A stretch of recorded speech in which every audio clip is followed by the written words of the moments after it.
The morning sun streamed through the large windows of San Francisco International Airport's Terminal 3 as Maya Thompson walked confidently toward her gate.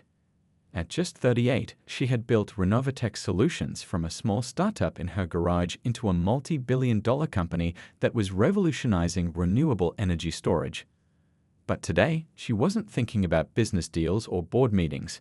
She was looking forward to a peaceful first-class flight to New York to visit her grandmother. Dressed in her favorite navy blue blazer and comfortable travel pants, Maya pulled her carry-on luggage while responding to a few urgent emails on her phone. She had intentionally kept her look casual and comfortable for the 6-hour flight.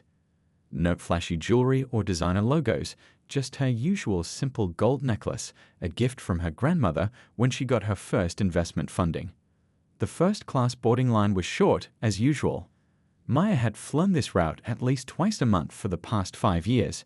She knew most of the regular flight crew by name, though today she noticed several unfamiliar faces. As she approached the counter, she gave her usual warm smile to the gate agent. "Good morning," Maya said, handing over her boarding pass and ID. The new flight attendant, Ms. Parker, barely glanced at Maya's face before frowning at her documents.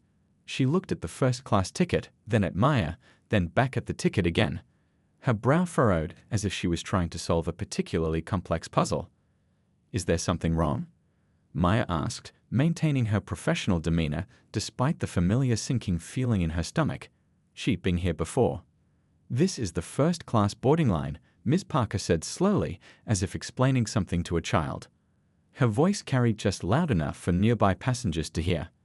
"Economy boarding will begin in about 40 minutes. A businessman behind Maya shifted uncomfortably, clutching his own first-class ticket. The gate agent who had greeted Maya countless times before was busy with another passenger, unaware of the situation unfolding. "Yes, I know," Maya replied calmly, gesturing to her ticket. "I'm in seat 2A, same seat I always book." Ms. Parker's lips pressed into a thin line. She held the boarding pass up to the light as if checking for a watermark. "These tickets can be quite confusing sometimes. Are you sure you didn't make a mistake during booking? It's a common error." The businessman behind Maya cleared his throat and stepped forward. "Excuse me, but is there a problem here? We're going to miss the priority boarding window." Ms. Parker brightened immediately. "Oh no, sir, no problem at all. I'll assist you right away."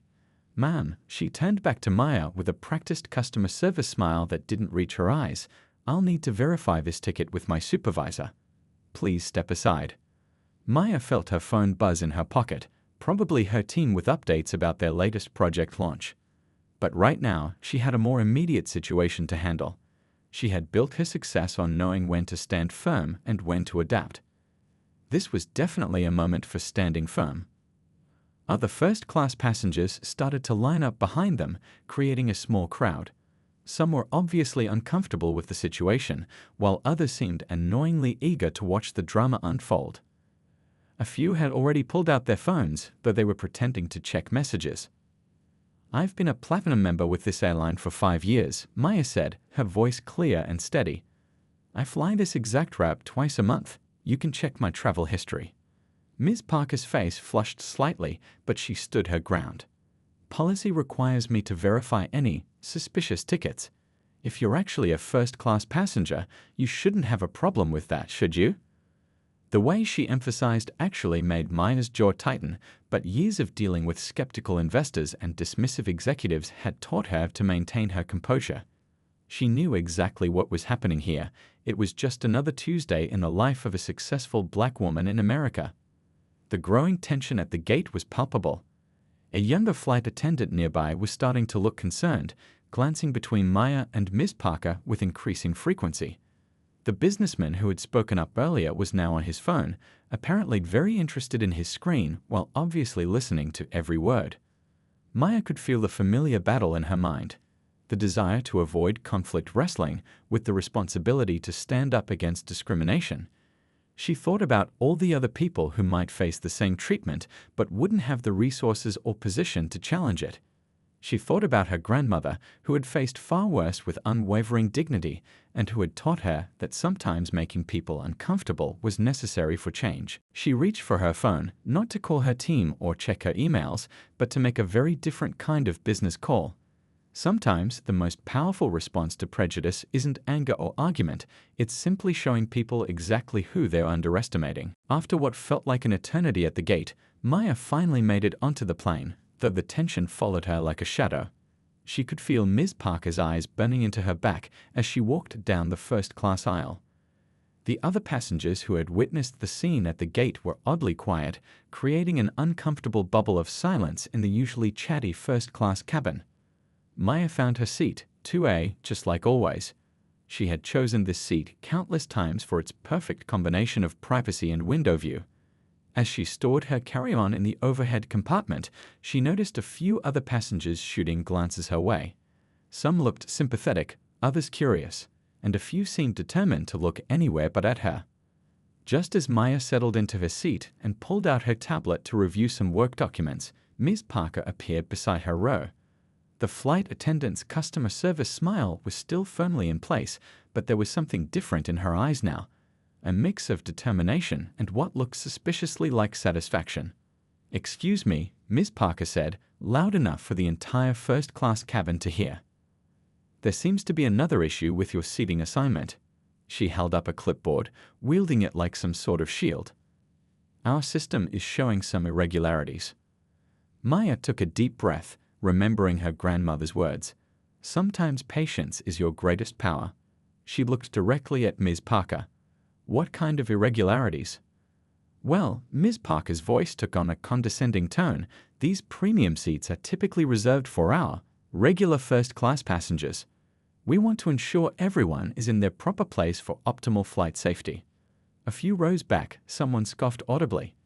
Maya noticed the young flight attendant from the gate hovering nearby, looking increasingly uncomfortable with her colleague's behavior. She was fidgeting with her hands, clearly torn between speaking up and staying out of it. "I am a regular first-class passenger," Maya replied calmly, pulling out her phone to show her airline membership status.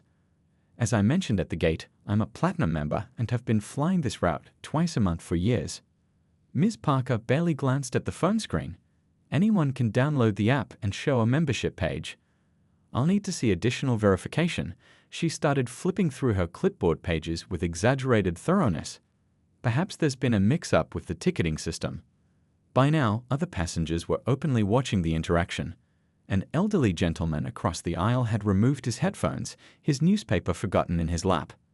A woman in the row behind Maya had started recording discreetly with her phone, though she wasn't being as subtle as she thought. "What additional verification would you like?" Maya asked, maintaining her composure even as she felt her patience wearing thin. "I've shown you my ticket, my ID, and my membership status." "Well," Ms. Parker drew out the word, "if you could just gather your belongings and move to the economy section while we sort this out, that would be best for everyone involved. We wouldn't want to delay takeoff." The young flight attendant finally stepped forward. "Ms. Parker, I don't think." "Not now," Ms. Parker cut her off sharply. "This is a matter of proper procedure." Maya sat straighter in her seat, her grandmother's necklace catching the cabin light. She thought about all the times she'd faced similar situations, in boardrooms, at high-end restaurants, in luxury car dealerships. Each time she had two choices: let it slide or stand her ground. And each time she remembered all the people who would come after her, who might face the same treatment. "I won't be moving to economy," Maya said firmly but politely. "My ticket is valid, my membership is valid, and I'm in my assigned seat. If there's a genuine issue, I suggest you contact your supervisor." Ms. Parker's smile finally faltered. "If you refuse to comply, I'll have no choice but to call security. We have strict protocols about uncooperative passengers." The word uncooperative hung in the air like a threat. The elderly gentleman across the aisle had picked up his phone now too, and several other passengers were shifting uncomfortably in their seats. The young flight attendant looked like she wanted to disappear into the galley. Maya felt a familiar calm settle over her, the same calm that helped her handle billion-dollar negotiations and crisis management meetings. She reached for her phone again, but this time not to show any airline credentials. She had a different number in mind. "Please do call security," Maya said, her voice clear and steady. "And while you're at it, I'll be making a call of my own." She paused, making direct eye contact with Ms. Parker. "I think it's time we had a conversation about what's really happening here." The flight was about to be delayed, but sometimes delays were necessary for progress. Maya thought about her grandmother again, about all the doors she had helped open for others, and knew that this moment was bigger than just one seat on one flight. It was about making sure the next person wouldn't have to face the same fight. The cabin air felt thick with tension as two airport security officers made their way down the first-class aisle. Ms. Parker stood nearby with her arms crossed, that same satisfied look still playing across her face.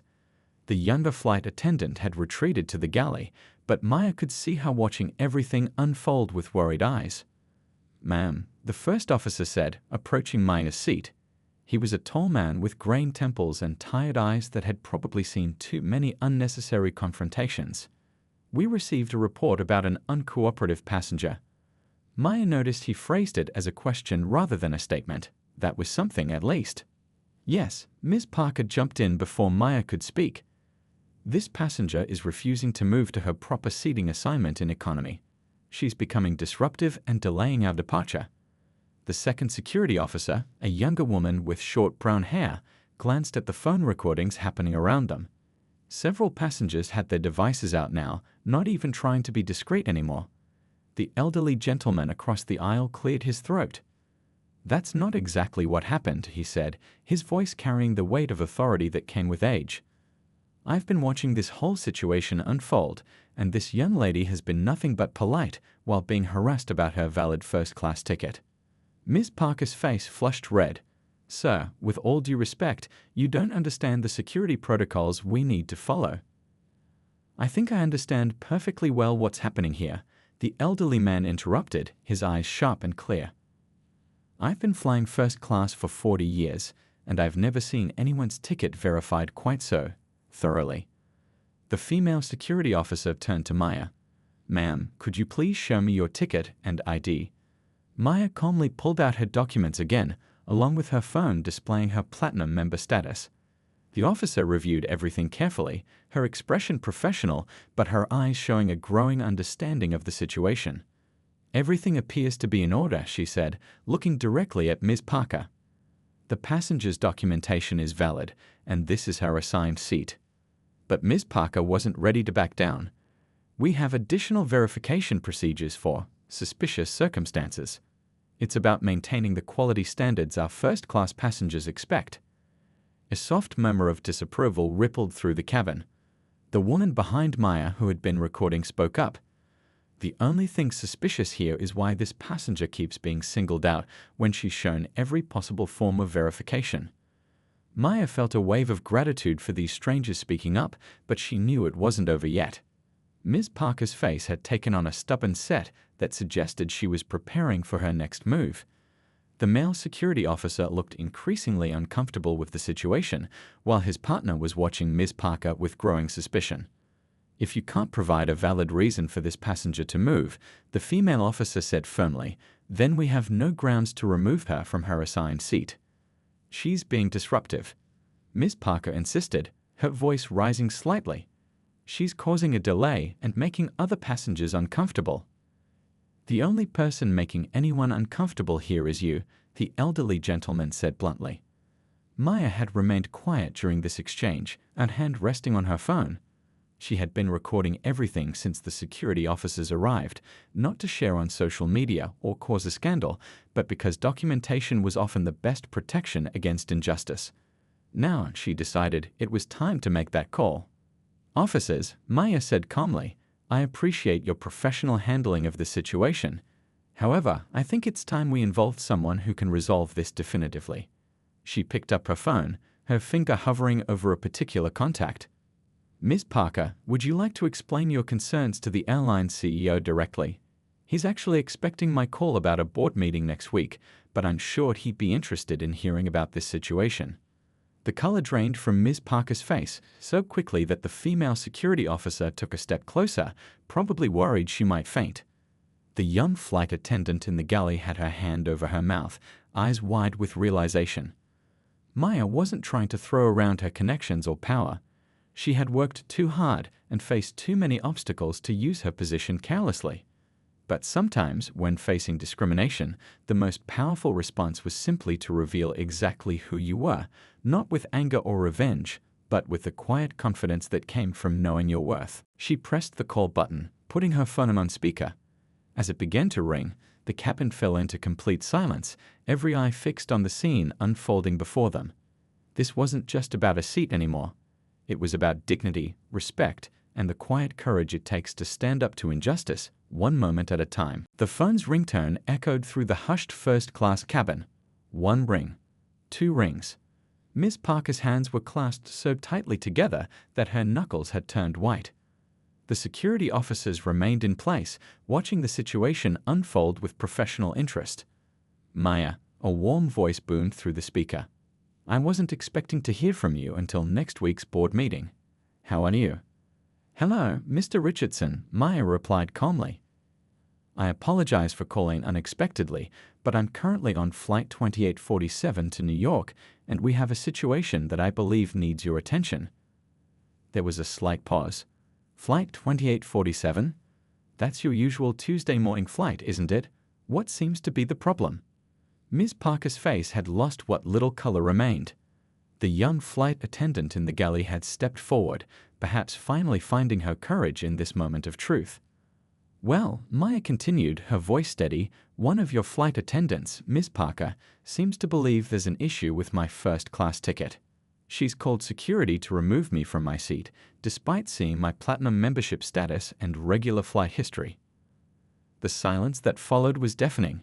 You could have heard a pin drop in the cabin. I see Mr. Richardson's voice had lost its warmth. And has Ms. Parker explained why she thinks there's an issue with your ticket? She mentioned something about suspicious circumstances and maintaining quality standards. Maya replied, looking directly at Ms. Parker as she spoke. Though she hasn't been able to specify what exactly is suspicious about my valid ticket and membership. The elderly gentleman across the aisle nodded approvingly. The woman behind Maya was still recording, capturing every word of this conversation that was about to change everything. Put Ms. Parker on the phone, please. Mr. Richardson's voice was now steel wrapped in silk. Ms. Parker stepped forward on shaky legs, looking like she'd rather be anywhere else in the world. Sir, I was just following procedures. Ms. Parker, Mr. Richardson interrupted. I've known Maya Thompson for 6 years. She's not just a platinum member, she's a major shareholder in our airline and sits on our technology advisory board.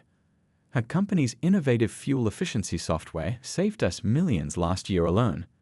But more importantly, she's a valued customer who has never had a single issue on any of our flights until today. The female security officer couldn't quite hide her small smile. The male officer had taken a significant step back, clearly wanting to distance himself from the situation. I didn't know, Ms. Parker stammered. Clearly, Mr. Richardson replied. But what concerns me more is that you shouldn't need to know who she is to treat her with respect. Now, is there any actual issue with her ticket? No, sir, Ms. Parker whispered. Then I suggest you apologize to Ms. Thompson immediately. Afterward, please report to the gate agent. You'll be taking a different flight back to headquarters for an immediate meeting with HR. The young flight attendant stepped forward. Sir, I witnessed everything. I should have spoken up sooner, and I'm sorry for that, but I can provide a full report of what happened. Thank you, Mr. Richardson replied. Maya, I'm deeply sorry for this experience. Your next year of flights will be complimentary, though I know that doesn't make up for this incident. We'll be making some significant changes in our training programs after this. Thank you, David, Maya said softly. I appreciate your quick response.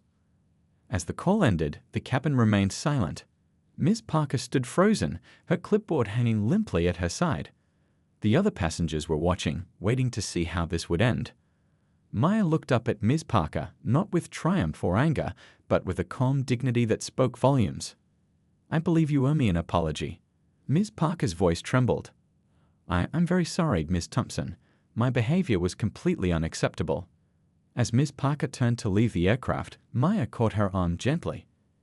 I hope you learned from this, she said quietly.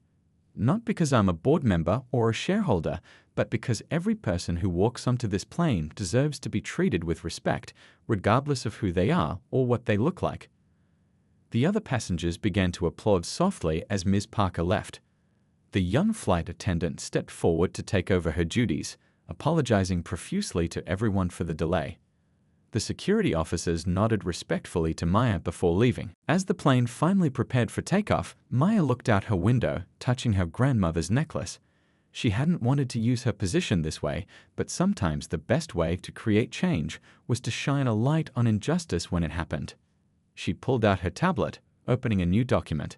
Perhaps it was time to propose that training program she'd been thinking about, one that would help ensure this didn't happen to anyone else, whether they had the CEO's number or not. The news spread through the plane faster than the complimentary Wi-Fi signal. As the aircraft reached cruising altitude, phones started buzzing with notifications.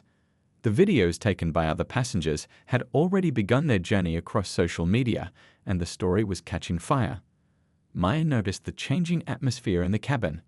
The young flight attendant, whose name tag read Amy, was providing exceptional service with genuine warmth, making sure everyone was comfortable after the delay. The elderly gentleman who had spoken up earlier introduced himself as Dr. Chen, a retired professor of civil rights law. "You handled that magnificently," he said, leaning across the aisle. "In my 40 years of teaching, that was one of the most elegant responses to discrimination I've ever witnessed." A notification popped up on Maya's tablet. Her assistant had already sent her links to several social media posts about the incident. One video had over 50,000 views in just 30 minutes. The comments section was flooding with similar stories from other travelers, creating a digital tapestry of shared experiences. "Ms. Thompson," Amy approached with a tablet of her own. "The captain would like to apologize personally.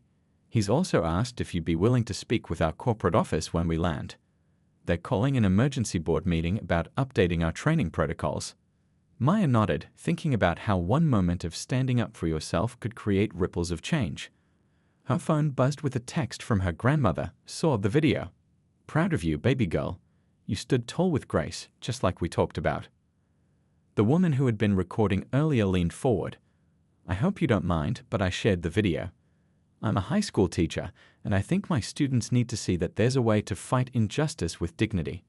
More passengers began sharing their own stories. A young business owner talked about similar experiences in high-end stores. An older woman recalled being questioned about her country club membership. Each story was different, but they all shared the same thread of having to prove they belonged in spaces others took for granted. Maya's company email was filling up too. The incident had reached corporate news circles, and several major networks were requesting interviews. The airline's stock had taken a slight dip as the story spread, but Maya was more interested in the email from their HR department, already outlining proposed changes to their training program. "Your story's trending," Dr. Chen noted, showing Maya his phone. Hashtag first class equality and hashtag respect Inthescays were gaining momentum. But what caught Maya's attention was the number of airlines and companies joining the conversation, promising to review their own training policies. Amy returned with fresh coffee for everyone. "The other passengers in economy heard what happened," she said quietly. "They're sharing the videos too. I've never seen anything spread so fast. Corporate is in damage control mode, but honestly, this needed to happen. We've needed this conversation for a long time." Maya took a sip of her coffee, remembering all the times she'd stayed quiet, picked her battles, let things slide. Sometimes it felt easier that way. But her grandmother had always taught her that change doesn't come from comfort. A notification popped up. The airline's official statement had been released. They acknowledged the incident, apologized publicly, and announced immediate steps to address systemic bias in their service training. The statement included a quote from Mr. Richardson. "Today we witnessed behavior that has no place in our company or in our society. We are grateful to Ms. Thompson for bringing this to our attention and helping us do better." Dr. Chen chuckled softly. "You know what's remarkable? You never raised your voice, never lost your composure. You just stood your ground and let the truth speak for itself. That's going to be a powerful lesson for a lot of people."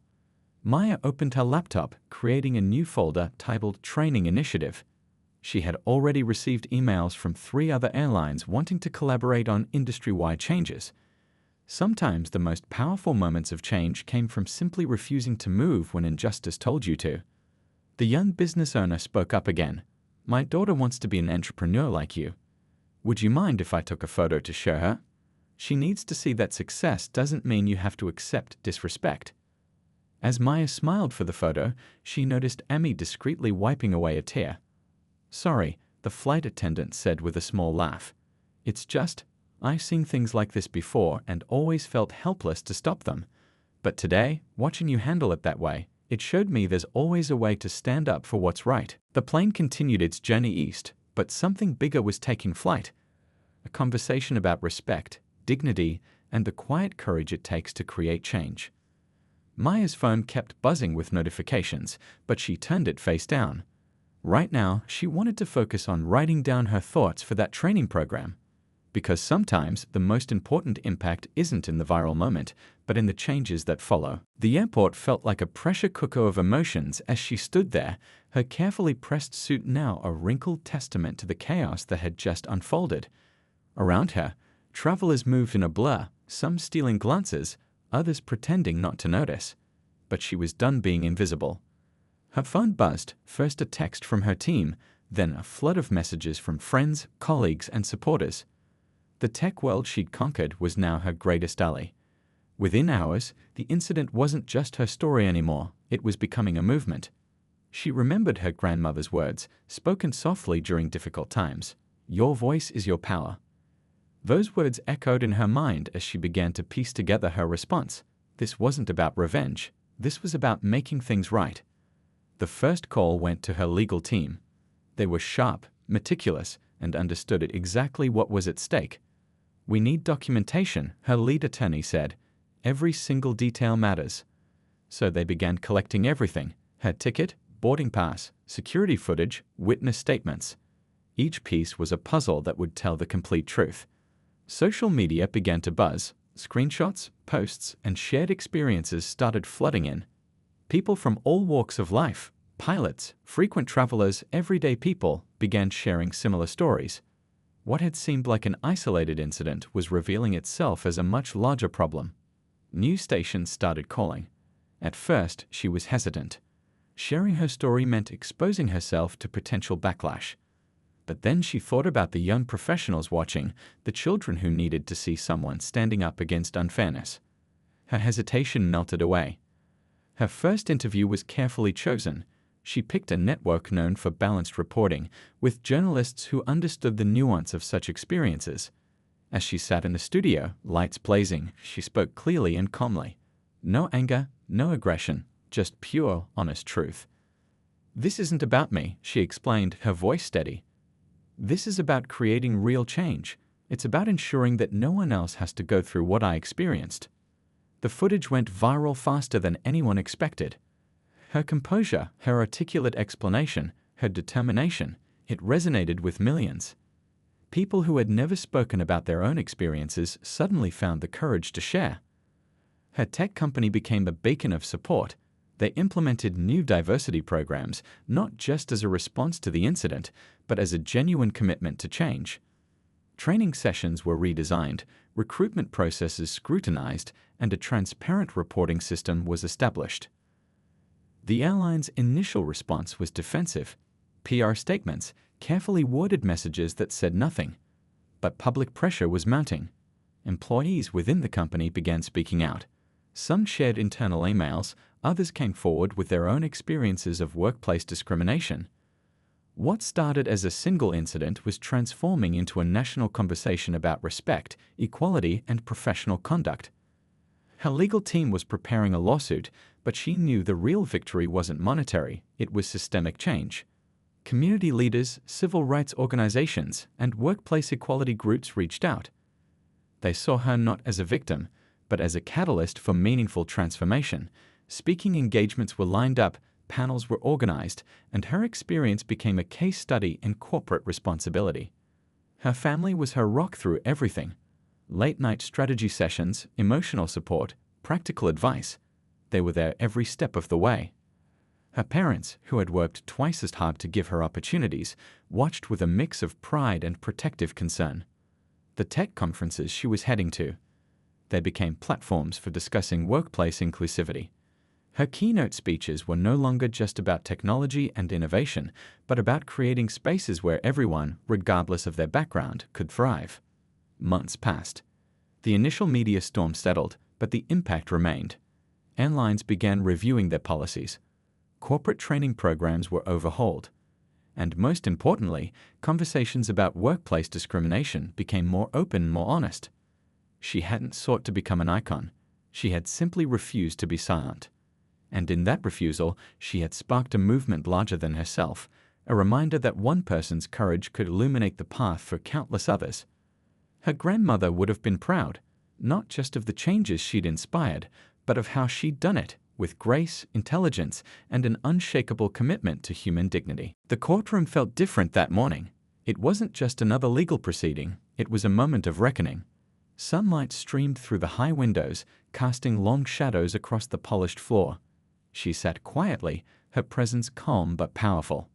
Her legal team had spent months preparing. Every document, every statement, every piece of evidence was meticulously organized. This wasn't just about winning a lawsuit. This was about creating real, meaningful change. The airline's representatives looked nervous.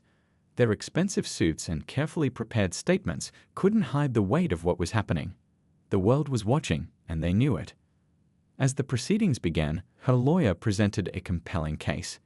It wasn't an attack, but a clear, factual presentation of what had occurred. Video evidence, witness statements, expert testimonies, each piece told a story of systemic bias that had gone unchecked for far too long. She thought about her journey. From a young girl with big dreams to a successful tech entrepreneur, she had always believed in fighting for what was right. Her parents had taught her that silence was never the answer. Speak up, stand tall, make a difference. The courtroom listened, not just the judge and jury, but the people watching online, the media representatives, the activists who had been fighting similar battles for years. Her story was becoming a beacon of hope for many who had felt voiceless. Witnesses came forward. Flight attendants who had witnessed similar incidents. Passengers who had seen discrimination but never spoke up. Experts who could explain the deeper systemic issues at play. Each testimony added another layer to the narrative. Her tech company had been supporting her throughout the process. They'd implemented new diversity and inclusion programs, showing that corporate responsibility wasn't just a buzzword. It was a commitment to real change. When it was her turn to speak, she didn't rely on anger or accusation. Her words were measured, powerful, and filled with a sense of hope. She talked about her experiences, not as a victim, but as someone determined to create positive change. This isn't about punishment, she explained, her voice steady and clear. This is about understanding, about creating a world where everyone is treated with respect, regardless of their background. The airline's legal team tried to downplay the incident. They presented policy documents, attempted to show procedural correctness, but the evidence spoke louder than their carefully crafted statements. Days turned into weeks. The trial became more than just a legal battle. It was a national conversation about discrimination, respect, and human dignity. Social media buzzed with support. People from all walks of life shared their own experiences, finding strength in her courage. Her family was her rock. Late nights of preparation, emotional support, quiet moments of reflection, they were there through everything. Her parents, who had worked twice as hard to give her opportunities, watched with a mix of pride and protective concern. The verdict, when it came, was more than just a legal decision. It was a statement. The airline was found guilty of discriminatory practices. The financial penalty was significant, but more important were the mandated changes: comprehensive diversity training, independent oversight, a complete review of their customer interaction policies. But she knew the real victory wasn't about money or legal wins. It was about the conversation started, the awareness raised, the young people who would see that standing up against injustice was possible. Speaking engagements followed. Tech conferences, community events, national platforms. She became a voice for change. Her keynote speeches were no longer just about technology and innovation, but about creating spaces where everyone could thrive. Months passed. The initial excitement settled, but the impact remained. Airlines across the industry began reviewing their policies. Corporate training programs were overhauled. Diversity and inclusion became more than just a checkbox, it became a genuine commitment. Her grandmother's words echoed in her mind. Your voice is your power. She had proven those words true, not through anger or revenge, but through persistence, grace, and an unwavering belief in human dignity. As she looked to the future, she saw possibility. Not just for herself, but for everyone who had ever felt overlooked, underestimated, or unfairly treated. One incident had become a catalyst for broader change. The journey wasn't over, it was just beginning. She smiled, a smile of hope, of resilience, of quiet triumph.